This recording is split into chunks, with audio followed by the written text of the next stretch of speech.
오늘의 말씀은 사사기 5장 28절부터 보시겠습니다.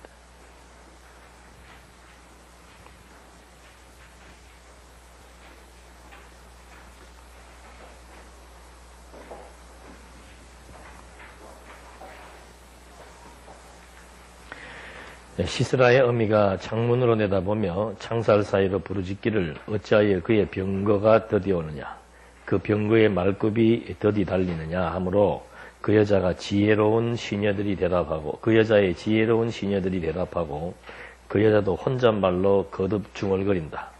그들이 노량물을 찾아 나누지 않겠느냐, 용사마다 처녀 하나나 둘씩이며 시스라는 채색옷을 노량물로, 수놓은 채색옷을 노량물로 얻을 것이니 노략한 자의 목에 두를 것으로 양쪽에 수놓은 채색옷이다.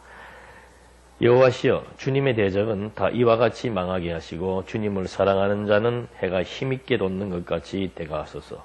그 후로 그 땅이 40년 동안 평온하였다.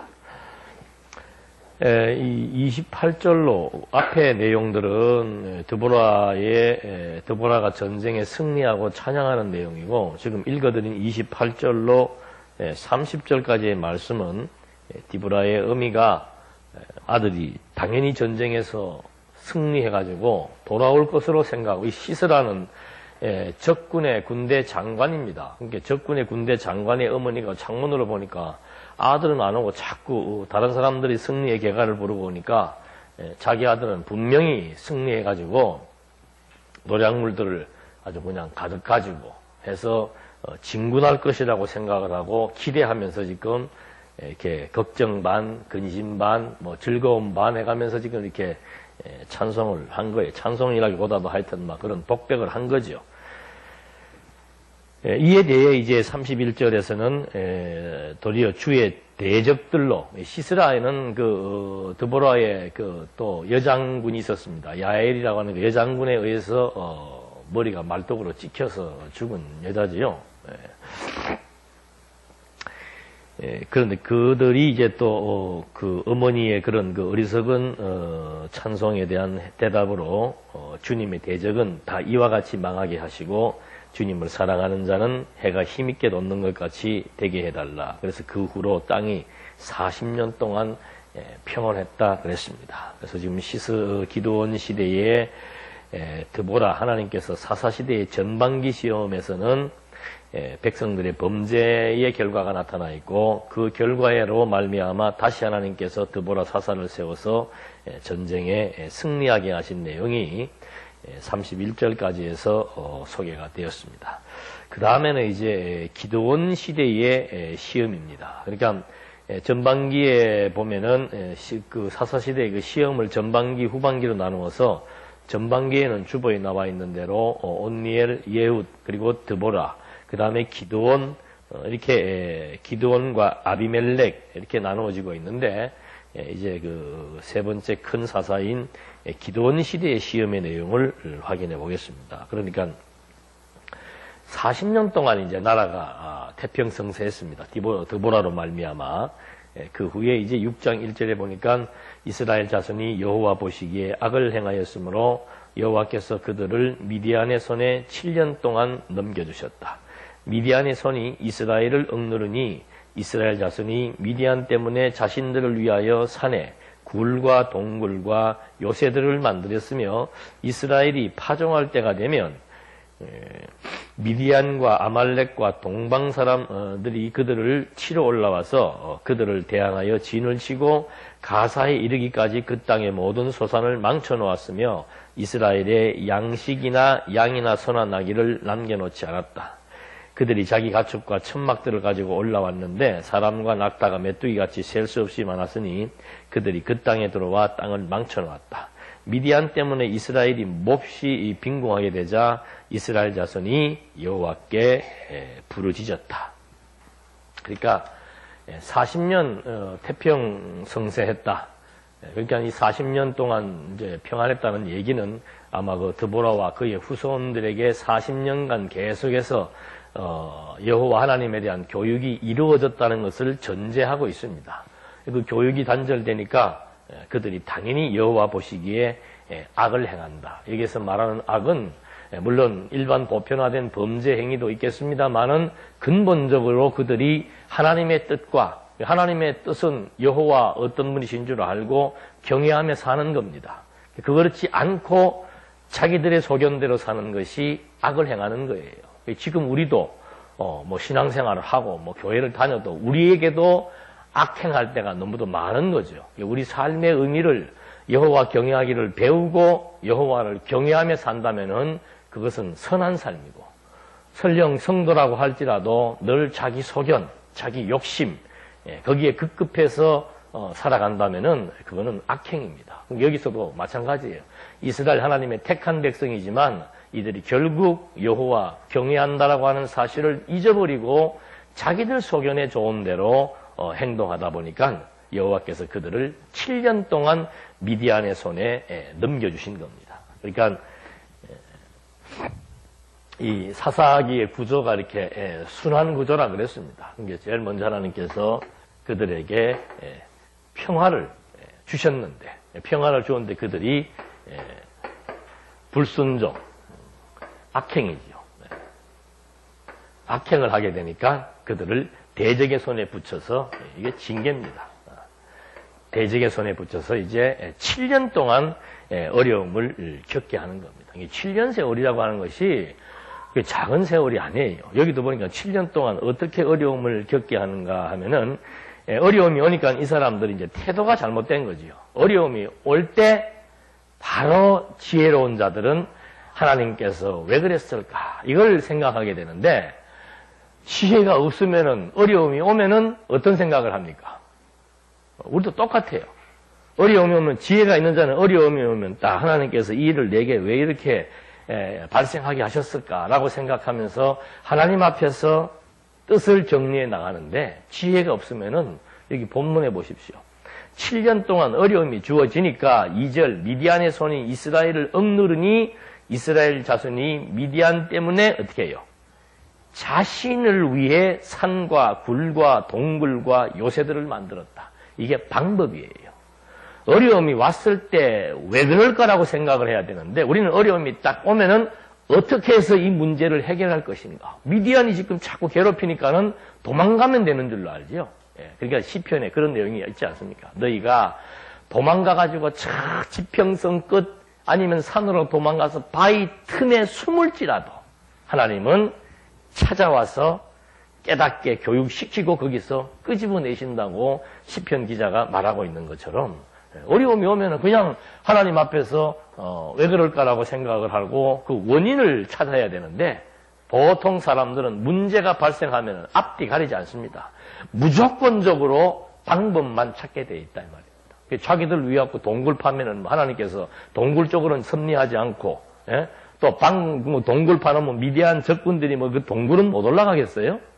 그래서 하나님을 믿고 의지하는 사람들은 항상 무슨 일 생기면 하나님 앞에서 판단하고 하나님 앞에서 생각하고 무엇이 하나님을 경외해 나가기 위한 아름다운 생각이며 길인가, 그걸 측정하게 되면은 문제가 빨리 해결되는 것이고, 그리고 엉터리 자기들 수단 방법을 동원하게 되면 그걸 이제 완전히 하나님께서 포기시켜 나가게 되어 있습니다. 그래서 거기에 보니까는 어떻게 포기시켜 나갔는가?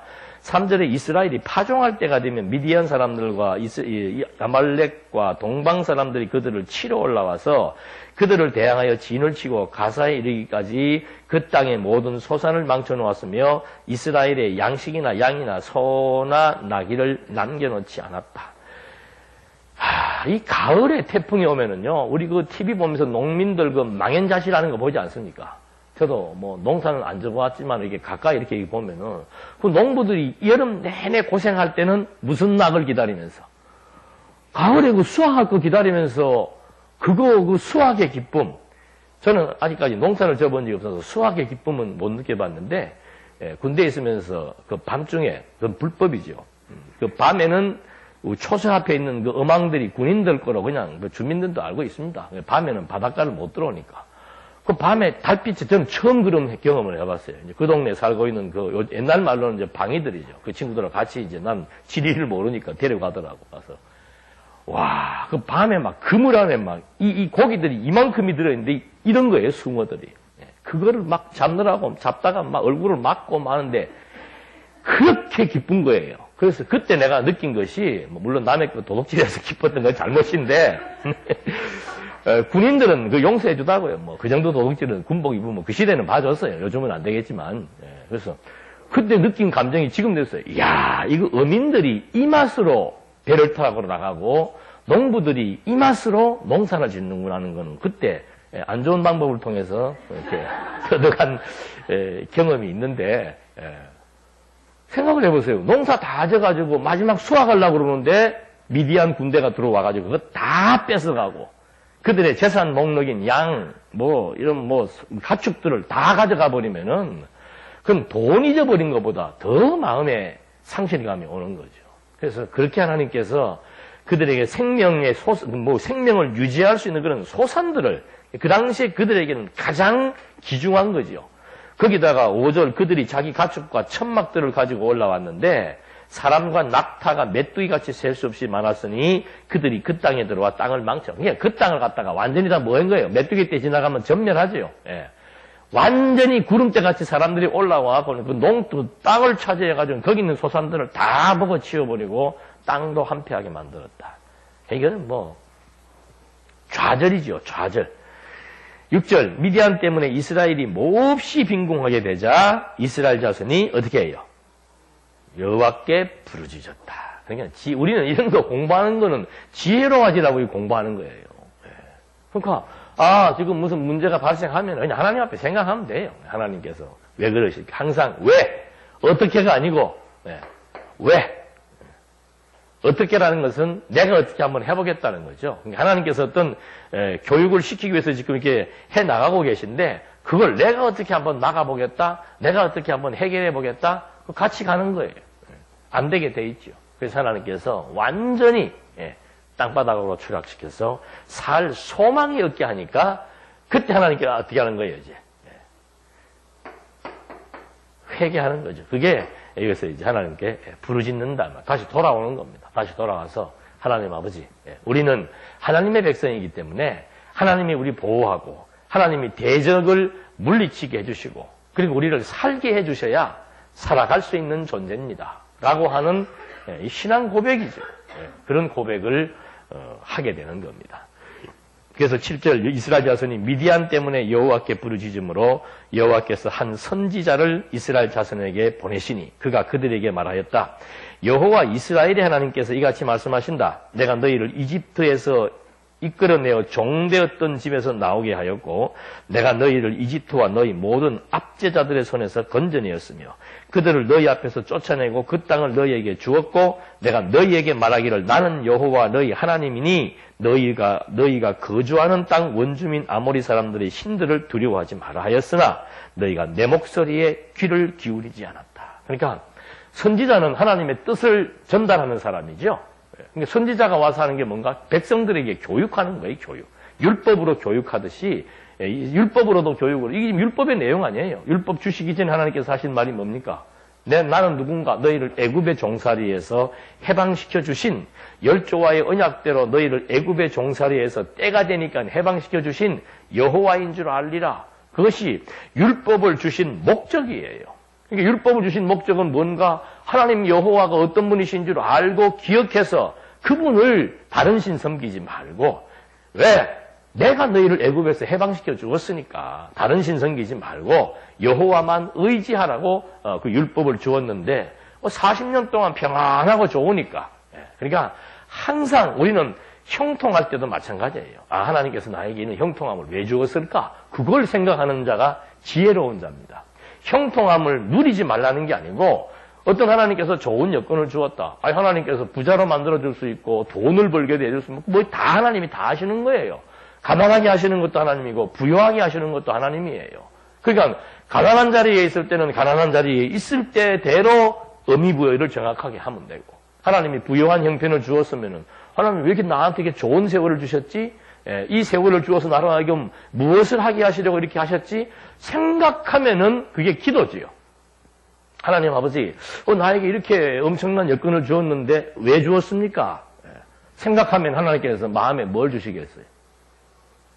지혜를 주어서 무슨 일에 하고 싶다라는 생각을 주시는 거예요. 그게 하나님이 하시는 거예요. 그러니까 저번에 저학교에서도 그런 일이 있었다 그러죠. 갑자기 막 부동산을 해가지고 돈을 엄청나게 번 장로님이 아무리 생각해도 좀 이제 갑자기 너무 하면 이렇게 불안해지기 됐나 봐요. 와, 너무 이거 잘 돼도 불안한가 봐. 저는 잘 돼 본 일이 별로 그런 일이 없어서 모르겠는데. 그러니까 양반이 목사님한테 와가지고, 목사님 내가 지금 돈이 이렇게 지금 막 들어오는데 이걸 어디다 썼으면 좋겠습니까? 보통 목사님 같으면 건축연부 해라. 지금 이제 집 짓고 있으니까 건축연부 해라. 뭐 해라 말을 할 텐데, 돈 주신 분이 하나님이시니까 그 돈을 쓰게 할 것도 누가요? 하나님께서 깨닫게 해서 어디에 쓰고 싶다는 생각 주어서 쓰게 할 거니까 그 생각 날 때 쓰라고 그랬대요. 정확한 얘기 아니에요. 성령이 저에게만 감동하는 게 아니고 여러분들에게도 똑같이 감동한다 이 말입니다. 그러니까 성령의 소욕에 의해서 지혜로운 생각을 하는 사람에게는 그 소욕이 자체가 뭐예요?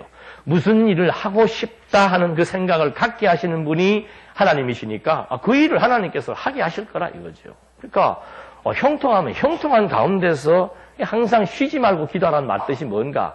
항상 하나님 앞에 생각하라는 뜻이에요. 잠 안 자고 소리 지르면서 막 밥굶어 가면서 하는 그걸 얘기하는 게 아니고 쉬지 말고 기도하란 말입니다. 그러니까 범사에 하나님을 인정하고 항상 하나님의 뜻이 무엇일까? 아름다운 일이 무엇일까? 거기에 초점을 맞추어서 그것을 위하여 살아가는 성도들의 삶. 이것이 영적 예배라는 것을 우리는 잘 알고 있습니다. 그렇게 해서 여기서는 지금 어려움들이 오니까 그 어려움 앞에서 이제 생각이 난 거지요. 하나님 돌아오니까 하나님이 그때 선지자를 보내가지고 교육을 시키는 거예요. 교육. 내가 누구인 줄 알리라. 그러니까 제가 늘 그런 말 드리잖아요. 욥도 마찬가지고요. 욥의 그런 고난의 의미 또는 형통의 의미 다른 것 없습니다. 형통하나 공고하나 우리는 하나님이 어떤 분이신 것을 배워나가는 것이 우리가 이 땅 위에 태어나서 살아야 되는 존재 이유예요. 이유. 그게 달라져. 그게 이제 생각이 다른 거죠. 하나님은 우리를 이 땅에 이 옷을 입혀서 육신의 생명 주어서 몇 년도에 출생시켜서 이렇게 자라게 하시는 거. 왜 그렇게 하시는가? 하나님이 어떤 분이신 줄 알게 하기 위한 교육적 의도 외에는 다른 게 없습니다. 그게 하나님을 아는 사람들은 그걸 아는 거예요. 하나님이 나를 여기에 왜 출생시켰을까? 누구나 다 똑같은 공동 이유입니다. 인간 창조의 이유가 뭔가? 우리 이 땅에서 만약에 여기서 무슨 승부처라면 이 땅에서 잘 먹고 잘 살고 힘있고 성공해야 되죠. 하나님의 목적은 여기에서 잘 먹고 잘 살아서 여기에서 성공하는 것이 하나님의 목적이 아니고 여기에 살면서 성공하든 실패하든 형통하든 공고하든 하나님이 어떤 분이신 줄 알게 하기 위한 교육적 의도, 이것이 창조의 이유예요. 그러니까 그것에 초점이 같이 맞추어지면은 살면서 모든 관심을 하나님이 어떤 분이신지 알게 되어지는 그 교육적, 신학적 교육에 초점을 맞추면서 되어지는 모든 일들을 하나님을 중심으로 해석할 것이고, 그렇지 않고 이건 완전히 세속적인 것에 가치를 두고 여기에 무엇을 심고 여기에서 형통하고 여기에서 내 이름을 내고 여기에서 인정받고 여기에서 평가받겠다, 그런 생각을 가지고 있는 사람들은 항상 스트레스예요. 왜? 여기에서 평가받고 여기에서 인정받고 여기에서 승리하려면 그건 세속말로 성공하는 거 아니에요. 성공하는 사람 확률은요 정말 2, 3%밖에 안 됩니다.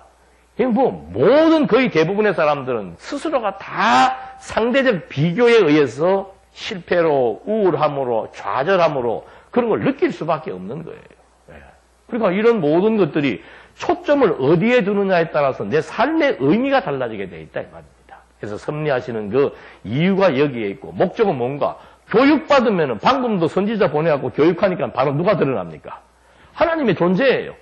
내가 누군가 하나님의 존재에 대한 확신 딱 떨어지고 그 깨달음이 오면은 그 다음에는 그분 앞에 무릎 꿇을 수밖에 없지요. 그게 의지하는 거라 이 말입니다. 맞습니다. 내 삶은 하나님께서 주도하십니다. 내 삶의 일거수일투족 모든 것 하나님의 뜻대로 됩니다. 그게 깨달아 믿어지니까 무엇을 먹을까 입을까 마실까 여기에서의 여러 가지 문제 때문에 근심하고 염려하고 불안해하고 초조할 이유가 없어져 버리는 거죠. 그래서 너희는 무엇을 먹을까 입을까 마실까 염려하지 말고 항상 하나님의 이게 뜻이에요. 뜻. 하나님의 계획과 뜻과 하나님의 의도가 무엇인지를 좀 알기를 원해라 이 말입니다. 그게 성도들의 기도입니다. 그래서 그것이 바로 왜라고 하는 것과 다 결부가 되는 거죠. 이런 맥락 속에서 지금 하나님께서는 이제 선지자를 보내서 그 사람들의 생각에 무엇이 잘못되었는지를 확인시켜 주고 있었습니다. 그러면서 11절 여호와의 천사가 와서 아비에셀 사람 요아스가 소유한 오브라에 있는 상수리 나무에 아래 앉았는데 그때 요아스의 아들 기드온이 미디안 사람들에게 들키지 않으려고 포도주 틀에서 밀을 타작하고 있었다. 옛날 말로 하면은 일제시대 때 그 술 못 만들게 했을 때 술 숨어서 밀주 만들듯이 이 기드온은 지금 어떻게 먹고 살아야 되는데 아마 곡식을 숨겨놓은 게 있었던 모양이죠. 그 숨어서 포도주 틀에서 밀을 지금 타작하고 있는데 12절 여호와의 천사가 그에게 나타나 말하기를 힘센 용사여 여호와께서 너와 함께 하신다 하니 기드온이 깜짝 놀라겠죠. 기드온이 그분께 대답하기를 오 나의 주여 여호와께서 우리와 함께 계신다면 어찌하여 이 모든 일이 우리에게 일어났습니까? 대드는 겁니다. 우리 조상들이 우리에게 여호와께서 이집트에서 우리를 이끌어 올리시지 않았느냐 하고 말하던 그분의 모든 이적들이 어디 있습니까? 여호와께서는 우리를 버리고 미디안의 손에 우리를 넘겨주셨습니다 하였다. 여호와께서 그를 돌아보며 말씀하시기를 너는 너의 그 힘으로 가서 이스라엘을 미디안의 손에서 구원하여라. 내가 너를 보내지 않았느냐 하시니 기드온이 그분께 대답하기를 기드온이 감탄사를 많이 쓰네. 나의 주여 제가 어떻게 이스라엘을 구원하겠습니까? 보십시오. 제 가족은 므낫세 가운데 가장 약하며 저는 제 아버지 집에서 가장 보잘것 없습니다 하였다. 여호와께서 그에게 말씀하시기를 내가 반드시 너와 함께할 것이므로 너는 미디안을 한 사람 치듯 할 것이다 하시니 기드온이 그분께 대답하였다. 제가 주의 눈앞에서 은혜를 입었다면 주께서 저와 말씀하고 계시다는 표적을 저에게 보여주십시오. 제가 예물을 가지고 와서 주 앞에 놓을 때까지 부디 여기를 떠나지 마십시오. 그러자 그분께서 말씀하시기를 내가 돌아올 때까지 내가 머물겠다 하였다. 그러니까 선지자 한 사람이 나타나가지고 이제 그들의 문제를 이 백성들이 지금 7년 동안 미디안에게 고난을 겪게 하시고 그 고난에 대한 문제를 선지자가 와서 확인시켜 주었습니다. 이게 이제 이론적인 교육이에요. 그 다음에는 실제로 하나님께서 이제 이들을 이끌어내시는 거죠. 누구를 지금 피택했는가? 기드온. 다 지금 어렵고 굶어 죽는 마당에 지금 혼자 살겠다고 밀 숨겨놓은 것 같고 숨어서 밀 타작이 살살 하고 있는데 거기에 하나님이 찾아오셔가지고 너 가서 네 민족을 좀 구원해봐라. 상식 밖의 일이죠. 무슨 이 사람이 막 독립군으로서 국가와 민족을 막 구원하고 싶은 그런 의협심이 있는 사람도 아니고 먹고 살기에 급급한 사람이에요. 그런 상황에서 기드온에게 하나님께서 기드온에게 사자를 보내가지고 가서 조상 이 민족을 일어 세워라 그랬더니 당장 뭐라고 반발합니까? 당신 말대로 하나님이 여호와이시고 우리를 애굽에서 구출해내신 그런 능력자라면은 지금 뭐 하고 계시냐 이거지요. 뭘 잊어버리고 있는 거예요 지금 또 앞에서. 자기들이 지금 어떻게 불순종하며 살았는지를 끝까지도 잊어버린 거예요. 내가 어떻게 지금 하면서 살아왔는지도 잊어버리고 그냥 지금 현재 처해진 현재 상황만 가지고 지금 좀 기분 나쁘고 화가 난 거죠. 이건 아직도 지금 이제 아직 교육이 덜 받아서 그런 거죠. 뭐 그렇게 우리가 하나님 앞에서 뭐 이렇게 할 말이 있겠어요. 이렇게 살게 하시면 감사하게 생각하고 사는 것 뿐이지. 오오 해가면서 뭐 그래 하나님 앞에서 그렇게 대단한지 나는 잘 모르겠네 지금 기드온이. 그래서 이렇게 지금 기드온이 하나님 앞에서 어처구니 없는 항변을 해보는 겁니다. 그러면서 자기 자신의 상황을 뭐라고 밝히는가 하면은 왜 하필이면 나를 갖다가 거기에 나가게 합니까? 그 말이에요. 나를 갖다가 또 그런 일을 시킵니까? 제 가족은 므낫세 가운데 가장 약하며 저는 제 아버지 집에서 가장 보잘것없습니다. 그러니까 우리 지파도 약한 지파인데다가 또 그 중에서도 내가 지금 속해 있는 이 가족들은 제일로 취약하고 더더군다나 이 형제 중에서 내가 제일 좀 열등합니다. 그렇게 가지 않겠다고 핑계를 댄 거지요. 그러니까 여호와의 사자를 통해서 하나님께서 어떻게 하겠다? 내가 너와 함께 하겠다. 그러니까 하나님께서는 항상 모세도 말이 많았죠. 뭐 이렇게 좀 하라 그러면은 그건 내가 할 것 같으면은 이런 말 할 수 있어요. 내가 이 민족을 구해야 되고, 내가 우리 가족을 리더해야 되고, 내가 교회를 리더해야 되고, 내가 내 식구들을 책임지고 가야 될 정도로 주권이 있고 능력이 있는 존재라면은 뭐 이러고 저러고 뭐 핑계도 될 수 있고 하지만은 누가 지금 하신다는 거예요. 주체를 잊어버리면 안 돼요, 우리는. 가정의 말로는 등기상으로는 호주라고 나와 있지만 실제적인 가정의 호주는 하나님이에요. 이 교회도 이 지금 뭐 저도 여기서 뭐 주인 행세한 적은 없습니다만 혹시 애들은 이 자꾸 우리 집인 줄 알고 뭐 목사님 집에 갔다 그러고 뭐 샀는데 내가 뭔가 잘못해서 그런 것 같아. 쟤는 교회의 리더자가 아니에요. 진짜 이 교회를 치리하고 리더하고 교회를 때로는 어렵게 하고 교회를 때로는 견고하게 해나가시는 분이 누구인가? 하나님이다 이 말입니다. 우리 가정도 마찬가지고 내 자신도 마찬가지예요. 뭐 내가 그렇게 뭐 지혜롭고 똑똑하고 능력 있고 또 마음이 넓고 도덕적으로 의롭고 정말 가정을 위해서 희생하고 충성하고 봉사했고 그러면 인생 피곤해지는 거예요. 왜? 세상에서는 그런 사람들을 그렇게 하는 사람들에게 자꾸 인정을 해주라 그러죠. 인정을. 그래갖고 자기의 공로, 자기의 생세 제일 피곤한 인생이에요. 본인도 피곤하고 옆에 있는 사람도 피곤한 거예요. 그거 왜 그러는가? 나는 할 수 없습니다 하는 것도 주제 파악 못하는 거고 하나님이 하라도 없어도 안 했는데 내가 할게요. 내가 합니다 하는 그것도 주제 파악 못하는 거예요. 하나님께서 그냥 하게 하시는 대로 하면 되는 거라 그 말입니다.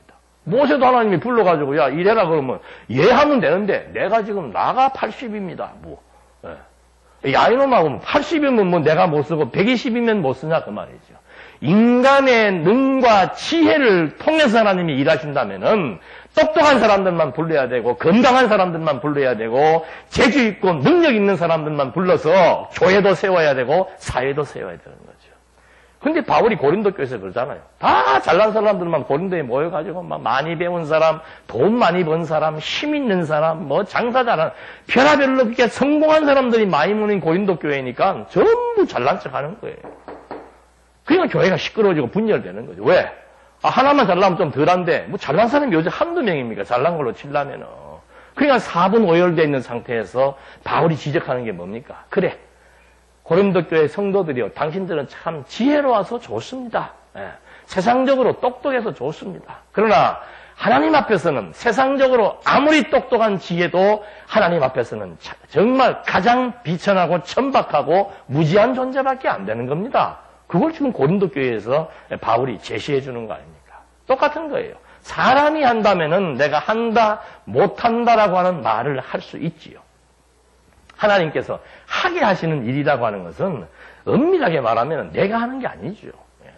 여기도 보십시오. 이제 기드온에게 하라고 말해놓고는 당신이 기드온으로 하여금 내가 하게 한다는 사실을 깨닫게 하기 위해서 제일 먼저 사용하시는 용어가 뭡니까? 함께 한다. 네가 하는 게 아니고 내가 한다 그 말입니다. 모세 보고도 걱정하지 마. 내가 할 테니까. 나는 말주변이 없습니다. 걱정하지 마. 말전은 아론 붙여줄 테니까. 그러니까 우리는 이렇게 하나님이 나로 하여금 가정생활, 부부생활, 사회생활, 교회생활을 하게 해주신다는 것만 해도 감사한 줄 알아야 되는데 자꾸 자기가 무슨 막 뭘 구상을 하고 계획을 하고 우리 아들은 이 정도의 수준이 돼야 되고 우리 애들은 이 정도의 수준이 돼야 되고 나는 이 정도의 수준이 돼야 되고 우리 가정은 이런 정도의 여건에서 살아야 되고 그거 자기들이 다 정해놓고서는 스스로 볶는 거예요. 스스로. 내 생각대로 되는 일이 세상 천지에 어디가 있습니까? 그러면 그냥 자식도 오늘 주어진 자식 생긴 대로 그거 그대로 감사합니다 하고 받아가지고 살아가면 살면 되는데 이게 부모의 눈에는 안 차는 거야.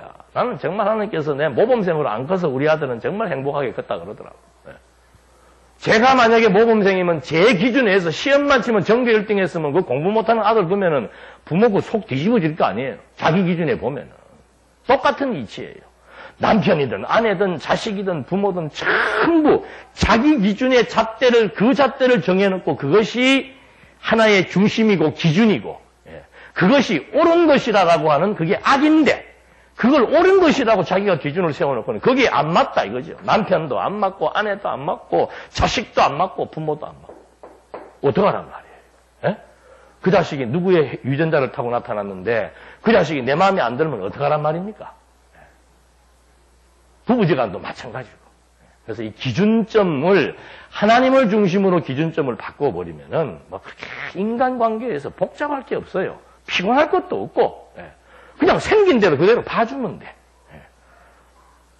그래도 청주 갔다 왔는데, 청주 어느 그 집사님 아들이 어머니가 볼 때는 아들이 괜찮대요. 착하고, 어머님은 공고 선생님이니까 얼마나 별난 아들 보겠습니까?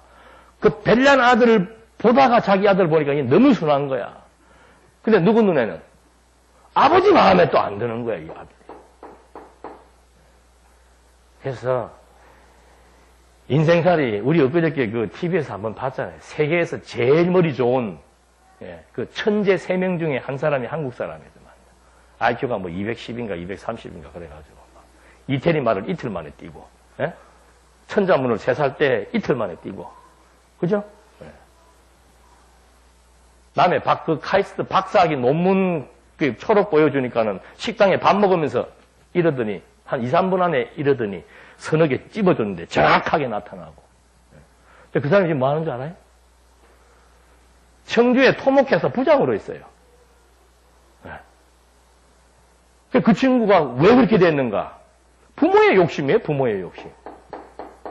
천재면 천재대로 아무리 천재라도 머리가 천재지. 자기의 의식이 있고 내가 하고 싶은 일이 있을 거 아니에요. 근데 그 아이가 하고 싶은 대로 잘 일을 끌어가지고 자기 스스로가 원해서 재밌는 일, 하고 싶은 일을 찾아서 살게 했으면은 그렇게 안 됐을 거예요. 3살짜리한테 어릴 때부터 너는 국가와 민족을 위해서 살아야 되고, 너는 대한민국을 빛내야 되고, 막 엄청난 사명의식을 심어준 거예요. 하나님이 심어줬으면 하나님은 능력이 있으니까 그 일을 함께해서 하게 하실 분이 그렇게 하면 괜찮지요. 부모가 엄마도 대학 교수, 부모도 대학 교수, 아버지도 대학 교수. 그럼 얘가 거기에 짓눌려서 크다가 사춘기를 지나고 나서부터는 카이스트에 근무하고 있을 때 학력이 없어요. 고등학교, 대학교, 졸업, 몇 살 때 대학을 다 마쳤다나? 학력이 없어요. 근데 바로 나사에서 불러가지고 나사에서 7년을 근무하면서 죽을 것 같더래요. 그래서 나사에 있으면서 그냥 한 번은 도저히 본인이 왜 죽을 것 같은가? 내가 일을 왜 하냐 이거죠. 내가 이러고 살아야 되냐? 여러분, 우리 집 애들 말 안 듣는 애들한테 비하면 이거 납득이 갑니까? 내가 이러고 살아야 되냐? 천재들이라고. 인간 다 똑같아요. 머리가 너무 빨리 돌아가지고 수학을 우리보다 잘 푼다는 것 뿐이지, 인간의 본성은 다 똑같은 겁니다. 의미를 찾아야 되는데, 의미는 부모가 끼워 맞춰버리고, 아들은 그 의미를 못 찾아가지고, 내가 맨날 이거 앉아가지고 수학 계산 풀고 거기에 나중에는 7년 동안 나중에는 숨이 막혀가지고 미쳐버리겠더래요. 그래서 그냥 비행기 타고 한국에 돌아버렸대요. 도망 온 거죠. 그다음부터, 지금 내가 뭔 소리 하면서 자꾸 얘기를 하나. 대충 하고 말아야 되는데. 한국에 와서는 걔를 바보로 만들어버린 거예요. 천재가 실패하고 돌아왔다고 만들어버린 거예요. 실패한 게 아닌데. 그래갖고 충북대학교를 졸업을 하고, 토목으로 전공을 바꿔. 지금은 행복하대요. 우리가 생각할 때는 참 좋은 인재였는데, 본인이 행복하면 되는 거 아니에요? 주변에 같은 동료들은 그 사람이 천재인 줄은 아무도 몰랐어요. 천재 같지가 않더래. 저 사람이 암기도 그 사람이 제일 못하는 게 암기래요. 어떻게 수학을 암기로 하느냐고 깜짝 놀래버리더래. 천재성을 언제 알아보는가? 주변 동료들은 모르는데 카이스트에 있는 박사들이 와가지고는 죽으라고 인사를 하고 이거 좀 한번 봐주십시오 하면은 전부 다 보면 아무것도 모르는데 혼자서 이게 넘기다가 던져주면 그것도 체크해서 가고 저 사람이 천재인가 보다. 지금도 천재인 줄 모른대. 이 말씀 드리는 거는 정말 하나님이 함께해서 살아야 될 이유와 목적과 내 삶의 의미가 무엇인지를 깨닫게 해서 살아가는 이것이 정말 아름다운 인생이에요. 우리가 하나님을 알고, 아까 우리 성도님 기도하실 때, 신학 교수처럼 그냥 큰 얼개를 멋있게 딱 잡았는데, 그거 진짜 정확한 얘기 아니에요. 거기에 우리가 감동돼야 되는 게, 우리가 그러고 사는 거예요. 여러분, 조선천지 어느 교회가 예? 성경 때문에 감동하고 성경 논리 얘기하면서 기도하는 교회 여러분 봤어요? 그런 교회 없습니다. 목사의 강의도 그런 강의도 없고 성도들의 기도도 그런 기도도 없어요.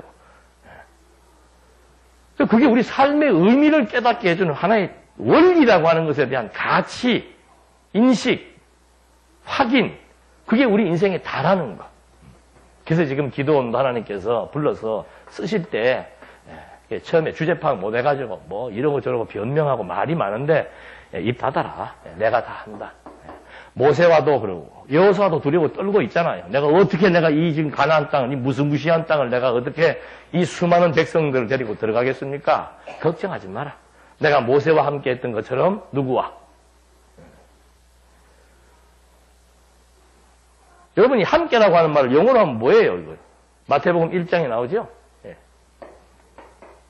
임마누엘, 하나님이 너와 함께 하신다. 예수가 출생했을 때 예수 그리스도의 나심을 말하고 난 다음에 이의 이름을 뭐라고 했는가? 함께하는 임마누엘이라고 얘기한 거예요. 그런데 마태복음 마지막 장 마지막 절에 보면은 내가 예수님께서 약속합니다. 내가 세상 끝날까지 중간에 또 붙습니다. 항상 너희와 함께하겠다. 약속을 해주는 거죠. 그러니까 누가복음에서는 여기 떠나지 말고 예루살렘 떠나지 말고 기다려라. 왜? 내가 항상 함께할 내 대신의 영을 보내주겠다. 그리고 요한복음에서는 그 영이 하는 일이 뭔가? 그건 진리의 영이다. 진리의 영이 오면은 예수가 어째서 그리스도인지 주란 말은 천국의 주인이란 뜻이에요. 하나님 나라인 교회의 주인, 영원한 세계의 주인, 그는 어떤 분인가? 그리스도시요. 하나님의 아들입니다. 그 사실을 이가 와서 너희들에게 알게 할 것이다. 똑같은 거예요, 지금. 기도원에게도. 선지자가 찾아와서 먹고 살기 위해 급급한 비겁한 기도원에게 선지자가 와가지고는 하나님이 여호와이시다는 사실을 알게 해주어서 그 신지식에 의해서 힘을 얻고 나중에 전쟁의 선봉에 설 수 있도록 만들어 나가는 것처럼 지금 신약도 똑같은 거예요. 예수 자신이 내가 천국의 주인이라는 사실을 알려주고 그 다음에는 성령을 보내어서 언제까지? 당신이 다시 오실 때까지 이 성령이 오셔서 너희와 항상 함께해서 예루살렘, 유대, 사마리아 땅끝까지 복음이 어떻게 해요? 전파되는 땅끝까지 복음이 전파될 때까지 그리스도가 다시 오실 때까지 이 지상 위에 내 교회를 통해서 내가 함께하겠다 이 말입니다. 그래서 예수님의 터 위에 교회를 예수님이 교회의 기초가 되고 그 다음에 그 기초 위에 성령이 와가지고 교회를 세우고 교회를 진리의 성령이 오셔서 하나님은 여호와이시요 예수는 그리스도라고 하는 이 복음 진리를 통해서 교회를 양육해 나가고 양육해 나가는 교회들을 더 견고하게 하기 위해서 또 복음의 진리를 가르쳐주고 무장되고 나니까는 비진리의 세력과 적그리스도와 세속주의와 싸우게 하기 위해서 또 하나님은 여호와시요 예수는 그리스도라고 하는 이 참된 진리를 교육시켜서 그들과 싸우게 한 다음에 이 교회가 최후의 승리를 얻을 때까지 그러니까 복음이 땅끝까지 전파될 때까지 이 교회가 최후의 승리를 얻을 때까지 이방인의 때가 끝나고 유대인의 때가 도래해서 이 복음이 정말 세상과 싸워서 승리하고 교회가 최후의 승리를 얻을 때까지 복음이 전파되게 하시며 그때 항상 내가 이 성령을 통해서 진리의 말씀과 더불어서 너희와 함께 하겠다 이 말입니다. 구약시대 때야 때마다 함께 했지만 지금은 어떻게 해요? 그래서 요한복음에서 오병이의 표적을 보여주면서 사람이 떡으로 사는 거 아니다. 육체의 소욕에 의해서 육체로 사는 사람은 떡으로만 살아도 되지만 우리는 육체만 가지고 사는 게 아니고 우리의 거듭나고 중생한 영혼의 힘, 중생한 영혼의 힘으로 살아가는 사람들은 떡만 가지고 사는 것이 아니고 진리의 말씀, 그 말씀이 들어와야 항상 하나님이 나와 함께 하신다는 사실을 알 수 있고 그분이 나와 어떤 관계에 있으며 이분을 통해서 이 피조 세계가 이분에 의해서 계획된 대로 의도된 대로 성리되어진다는 사실을 깨닫게 되고 만사와 만유의 주가 되시는 그 예수 그리스도가 내 생각, 내 생명, 나와 가족과 교회와 사회 전반을 다 지금 뜻으로 지배하며 뜻대로 인도하신다는 것을 우리에게 확인시켜주고 있는 거죠. 그래서 이 함께한다는 이것은 대단히 의미 있는 말입니다. 정말 이 광활한 세상을 살면서 하나님이 우리 내동댕이 쳐놓고 뭐 우리 마음대로 뭐 네 좋은 대로 네 가정이니까 네가 알아서 해라 그거 아니에요. 주도 면밀하게 우리의 머리칼까지 세신 받은 하나님께서 정말 세밀한 부분 하나까지도 너무도 디테일하게 막 하나하나 다 때를 따라 아름답게 섭리해 나가신다는 것이 믿어지고 지금도 하나님께서 이 시점에서 우리와 함께 하시면서 그리스도의 몸된 교회를 견고하게 세워나가신다는 것이 믿어지는 만큼 우리 마음에 바로 이게 천국이에요. 천국. 심령의 평안을 누리며 살아갈 수 있게 된다 이거죠. 힘쓰고 애쓸 필요 없습니다. 공연히 어리석은 생각하면서 밤에 잠 못 자고 억울해하고 분통해하고 또 미래에 대해서 걱정하고 근심하고 염려하고 그게 악행이에요. 그게 악행. 그게 악한 일이란 말입니다. 그래서 하나님이 어떤 분이신 줄 알게 되는 것은 먼저 얘기해주고 그 다음에 기도원에게 그 일을 감당할 수 있도록 하나님께서 함께 하실 것이라고 말씀을 해주고 하니까 이것 갖고도 모질하지요. 기도원이 표적 좀 보여달라 이 말입니다. 증거를 보여달라 이 말입니다. 지금 하나님이 함께 하시는 증거가 있습니까? 없습니까? 이게 증거예요. 이 이상의 증거가 지금 우리가 막 눈으로 보면서 이렇게 생활하고 있는데 이 이상 증거가 어디가 있습니까? 무당들이나 막 뭐 자꾸 헛거보려고 그러고, 정신 이상한 사람들이나 자꾸 들으려고 그러고, 헛거보려고 그러고 해서 눈이 아망망해가지고, 이것처럼 증거가 어디가 있어, 이것처럼. 지금 2000년 전에 예수님이 하신 약속 그대로 성령이 오셔가지고, 그 성령이 하시는 일이 뭔가, 끊임없이 예수는 그리스도라고 하는 사실을 지금 우리들로 하여금 기록된 이 말씀을 통해서 가르치고 생각나게 하는 거예요. 그 이상의 증거가 어디가 있습니까? 이 증거를 날마다 보면서도, 날마다 말씀을 대하면서 진짜 하나님이 우리와 함께 하신다는 그 증거 속의 삶에도 불구하고 이것이 그냥 익숙해져 버리면은 그걸 표적으로 모르는 거예요. 유대인도 보십시오. 처음에 만나 내릴 때는 막 와 해가지고 그러다가 40년 동안 내리면 어떻게 되는 거예요? 뭐 내일도 올 텐데 뭐 그렇잖아요. 내일도 오면 내일 그거 먹으면 돼. 감사가 있어요, 없어요? 처음에나 감사하지. 세상에 이런 일이 어디 있는데 하늘에서 뭐가 떨어진다 해갖고 막 욕심을 내갖고 하루만 되면 썩는 걸 창고에 막 재놓고 그 다음에 그런 사람들은 없잖아요. 매일 오니까. 우리도 마찬가지예요. 얼마나 지금은 공부를 할 수 있고 말씀을 들을 수 있고 뜻을 분별할 수 있는 이 과학적 도구들에 의해 가지고 듣고 싶은 마음만 있으면은 막 항상 들을 수 있잖아요. 항상 함께 하심을 깨달을 수 있는 정말 말씀의 풍요 속에 살고 있음에도 불구하고 우리들은 다른 데는 풍요롭지 않아요. 여러분들이 알잖아요. 다른 데는 풍요롭지 않습니다. 맨 정말 어떻게 해도 저런 말을 하는데 저러고 앉아서 아멘 소리를 할까. 참 기적이다. 저는 TV 볼 때마다 정말 기적이다. 초창기는 저는 시험해 드렸죠. 하나님 이상합니다. 우리는 진리인데 왜 이렇게 교회가 잘 안 됩니까? 저런 말을 하는데 어떻게 수만 명이 모일 수가 있습니까? 풀어지지가 않더라니까. 처음에는. 저는 옛날에는 천국 가면 제일 먼저 물어보고 싶은 게 그거였어요. 어떻게 된 일이 그렇습니까? 근데 예수님이 다 예언했잖아요.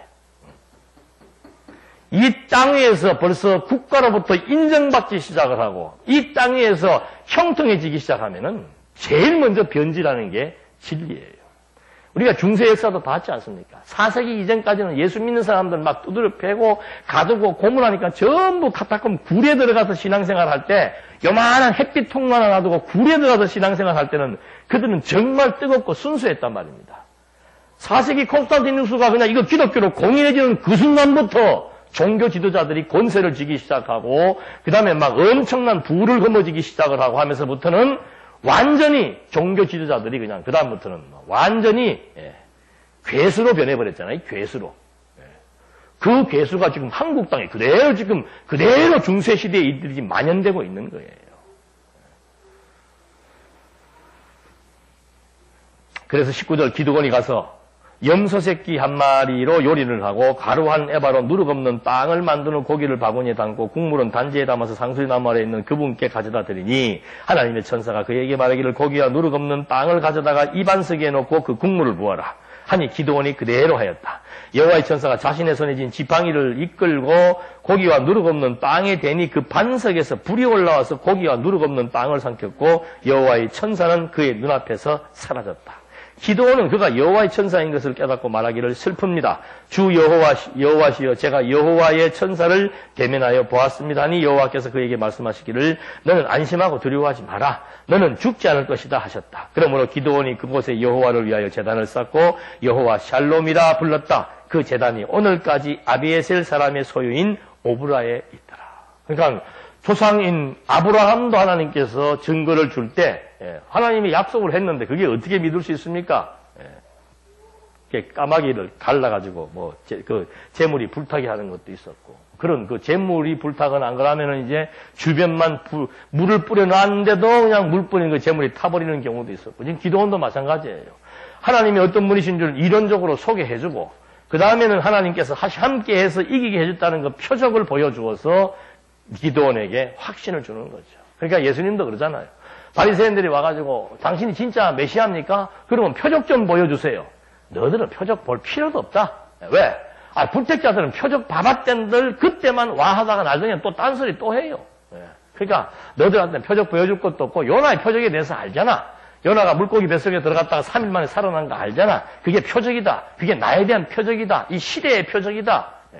근데 우리는 예수님이 진짜 요나에게 말했던 그 표적을 실제로 당신이 이루셔서 죽으신 지 3일 만에 부활하시고 40일 동안 부활의 표적과 표징을 보여주시고 7일 만에 성령을 보내어서 계속해서 사복음서를 통해서 완결된 그리스도의 행적을 계속해서 이 성령이 지금 증거해 나가면서 날마다 우리는 표징을 깨닫고 느끼며 하나님의 함께 하심을 검증하면서 살아가는 이 시대도 똑같은 의미 있는 말씀으로 확인해 볼 수가 있는 거죠. 그렇게 해서 이렇게 그날 밤에 이렇게 섭리에 나오신 하나님의 그 표적을 주시는 내용들을 확인을 해보면서 그날 밤 여호와께서 그에게 말씀하셨던 내 아버지의 숫소고 7년 된 숫소를 가져오너라. 너는 내 아버지의 바알의 제단을 부수고 그 옆에 있는 아세라상을 찍으라. 너는 이 견고한 성 꼭대기에 여호와 하나님을 위해 규례를 따라 제단을 쌓고 둘째 숫소를 잡은 다음 내가 찍은 그 아세라 나무로 번제를 드리라. 기드온이 자기 종 10명을 데리고 여호와께서 자기에게 말씀하신 대로 하였으나 자기 아버지의 가족이나 그 성읍 사람들을 두려워하여 낮에 하지 않고 밤에 하였다. 밤에 해도 대단한 일 하는 거예요. 처음에 기드온에게 하나님께서 이런 일을 바로 시키면 기드온은 죽으면 죽었지 못해요, 이 일을. 근데 하나님께서 기드온에 나타나갖고는 제일 먼저 여호와에 대한 존재 알려줍니다. 그 다음에 선지자를 보내가지고 내가 너와 함께 하겠다는 사실을 또 알려줍니다. 그런 다음에 표적을 보여줍니다. 표징이죠, 표징. 재물이 불타오르는 표징을 보여줍니다. 그러니까는 처음에는 이론을 통해서 내가 누구인 걸 소개해주고 그 다음에 소개한 여호와께서 나는 여호와니까 반드시 너와 함께해서 이기게 해준다는 확신을 줍니다. 그것 갖고도 부족하니까 그 다음에는 표징을 보여주어서 담대하게 만들어주는 거죠. 그러니까 표징을 보고 나서 하나님께서 뭘 맡기는 거예요? 일을 맡기는 겁니다. 근데 이 일이 보통 일이 아닙니다. 여러분 담대함 없으면은요 모르죠. 우리도 여기 어디 무당집 신상에 데리고 들어가서 무당에 있는 그 장군 이렇게 써 있는 그 장군 목 가서 따서 갖고 오라 그러면은 그게 그림이든 조각이든 그걸 이렇게 담대하게 할 수 있는 사람들 흔치 않을 수 있어요. 왜? 아이고 괜히 안 해도 될 일 했다가 저 나중에 부정 타갖고 저 귀신 내면 맨날 쫓아다니면서 괴롭히면 어떡하나. 실제로 그 귀신들이 있습니까? 없습니까? 실제로 귀신 있잖아요. 귀신 사단이 왜 없어요? 있지요.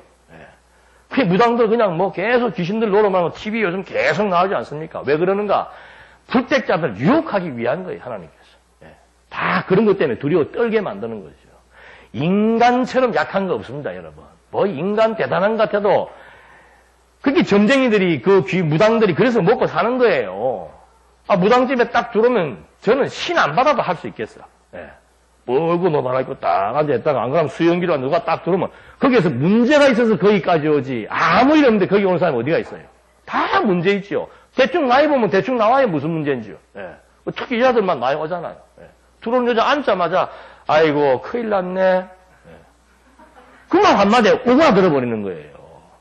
당신 오늘 여기 안 왔으면은 당장 당신 아들 지금 사고 나서 죽어.